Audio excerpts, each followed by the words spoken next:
Hey, what's going on, everybody? Welcome back to the channel. Today on this episode, we need to ask ourselves why. Why would we choose one bait like a shaky head over another like the Ned Rig?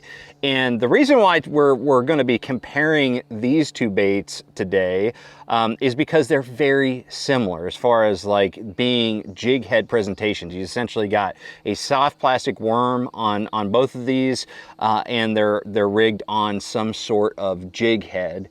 And so they are very similar. And they do have a lot of overlapping situations where they would both be a good choice to fish. In fact, you know, of all the different baits and techniques that I compare to, I think that these two have a lot in common. But there are some differences which make one a little bit better suited than the other under certain circumstances. So first off, let's talk about the differences in these two baits.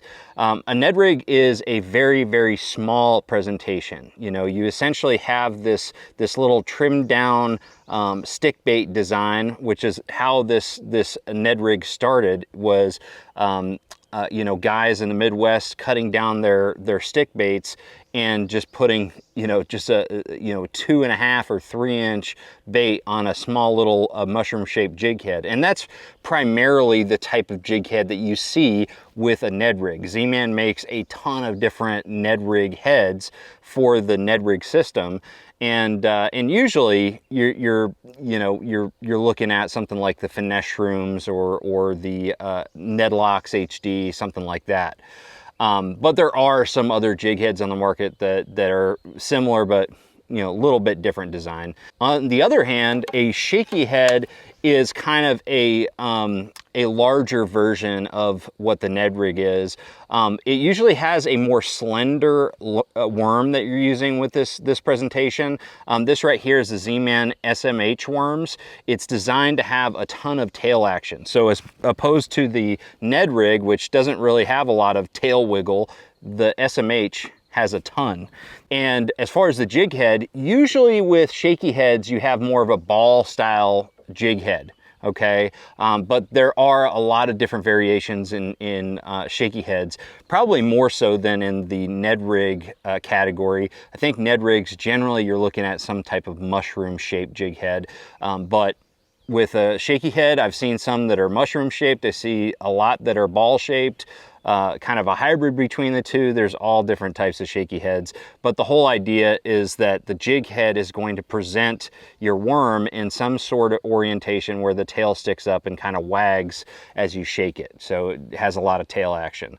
So very different as far as the worms that you're using, and the slight differences in the jig head designs. Not to mention the fact that the jig heads, the hooks are way bigger on the shaky head versus the Ned Rig.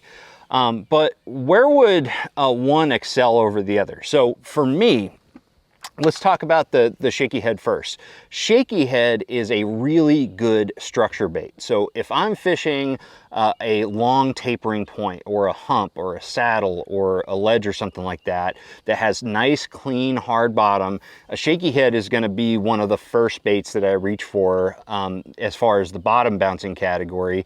And it's just a really good one to just drag and just cover water and find those nice little sweet spots. Because generally you're using a heavier jig head between 1/8 ounce and 1/4 ounce, which is heavier than you get with a Ned Rig generally. So really good for covering structure and just dragging it on the bottom, shaking it on the bottom. It inherently has more action than a Ned Rig. You know, it just has a lot of tail wiggle and that sort of thing. And especially if you're using an Elastec bait, it does want to stick straight up, and that tail, being as long as it is, just kind of, can move in the currents. So in general, it's kind of my, a largemouth presentation more so than a largemouth and spots. Smallmouth will eat it, but I would say that compared to the Ned Rig, it's definitely more of a largemouth and spotted bass presentation overall. But the shaky head, if I'm faced with long tapering structure, clean bottom, something where I want to just drag a bait, this is what I'm going to choose. On the other hand, a Ned rig is, you know, it's pretty versatile. I can do a lot of things. I actually love fishing for bed fish, so bedding fish with a Ned rig, because the hook is, you know, the hook and the bait are so close together, you know, or the tail of the bait are so close together. Usually you don't have that problem where the fish just picks up the tail and moves it off because it's so small, they just get it all in their mouth.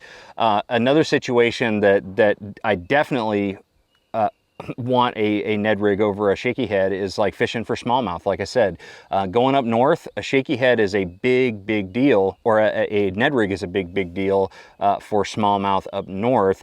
And you don't necessarily have to like drag it or work it slowly on the bottom either. Like a lot of times I'm fishing a Ned rig, just sight casting to fish that I see on active target and letting this bait just fall down to them and they'll eat it like that. Like that's one of my favorite ways to catch smallmouth up north, but also largemouth anywhere else.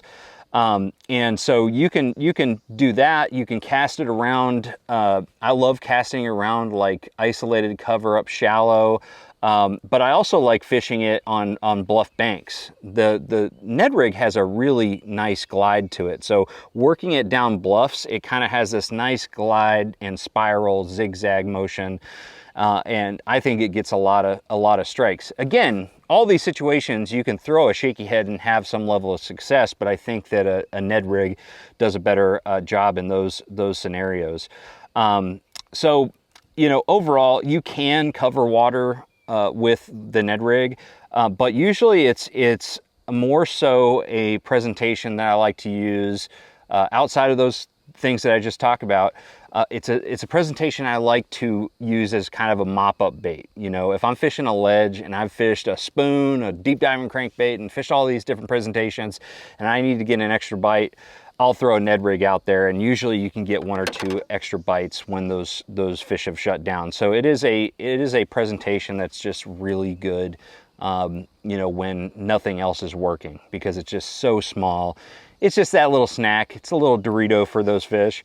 But yeah, you know, again, both of these presentations are going to be very effective in the same type of scenarios, but those are kind of the situations that I choose one over the other. Now, as far as the tackle differences, really you're using very similar tackle, but it's a little bit more finessey for the Ned rig. I use a 610 medium heavy Versa series spinning rod, which is actually not that stiff, even though it's a medium heavy. I use that. I use the same braided mainline, 15-pound smackdown braid as a mainline, and then I tie usually an 8-pound leader gold label Seaguar fluorocarbon on there. And with the shaky head, I really like to use the same mainline, but 10 or 12-pound test fluorocarbon for that. And the reason for that is it's grinding on the bottom more. And so you want to make sure that you have a heavier pound test rating to compensate for all the abrasiveness that you're putting your line through, because you can break off a lot of fish if you're using real light line.